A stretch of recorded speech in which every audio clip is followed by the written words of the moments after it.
பார்வையை மாற்றுவோம். Praise the Lord. நல்ல போராட்டத்தை போராடினேன், விசுவாசத்தை காத்து கொண்டேன் என்று 2 தீமோத்தேயு 4:7 புனித பவுல் கூறுவதை பார்க்கின்றோம்.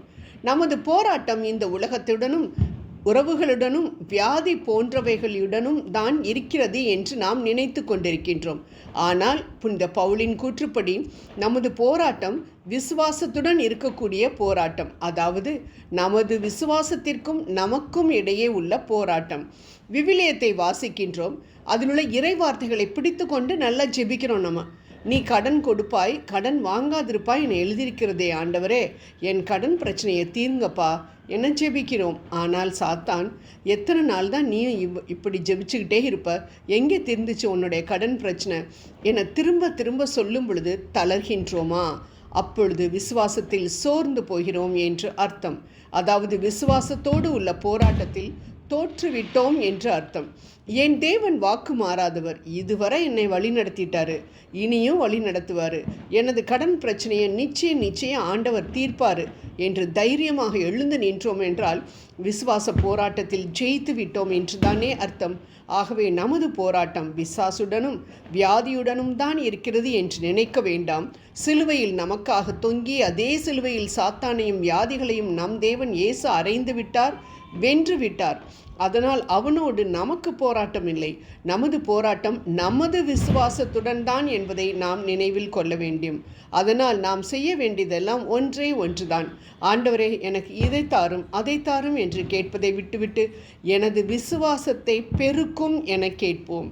புனித பேதுரு உடனே இயேசு சொன்னது போல லூக்கா 22:32 நமது விசுவாசம் பெருகும்படியாக நமக்காகவும் அப்பாவிடம் இயேசு வேண்டுவார்.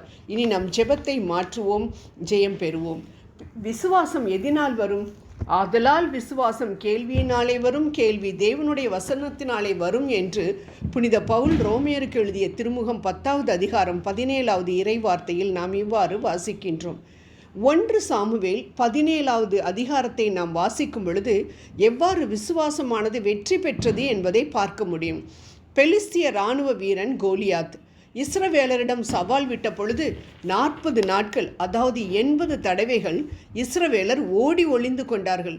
அவனோட சண்டை போடுறதுக்கு அவங்க யாருக்குமே தைரியம் இல்லை. ஏன்? அவனுடைய புறத்தோற்றம், ஆஜானுபாகுவான தோற்றம், பிறப்பிலிருந்து யுத்த வீரனான அவனின் கெர்ச்சனை, 5000 சேக்கலான வெண்கல கவசம், தலையின் மேல் உள்ள வெண்கல சீரா போர்க்கவசம், வெண்கல கேடகம், கனமான ஈட்டி மற்றும் அவனுக்கு முன்னால் பரிசை பிடிக்கின்ற வீரன். இஸ்ரவேலர் இந்த கோலியாத்தின் புறமனித தோற்றத்தை தெளிவாக காட்டக்கூடிய கண்ணாடியை போட்டு பார்த்ததினால் அவனை கண்டு கலங்கி பயந்து ஓடியதை பார்க்கிறோம். ஆனால் தாவீது புறமனித கண்ணாடியை போட்டுக்கொள்ளாமல் விசுவாச கண்ணாடியை போட்டுக்கொண்டு பார்த்த பொழுது அவன் கண்களுக்கு கோலியாத் ஒரு பயங்கரமானவனாக காணப்படவில்லை. மாறாக தான் முன்னே தாடியை பிடித்து கொன்று போட்ட ஒரு சிங்கத்தை போலவும் கரடியைப் போலவும் தான் காணப்பட்டான்.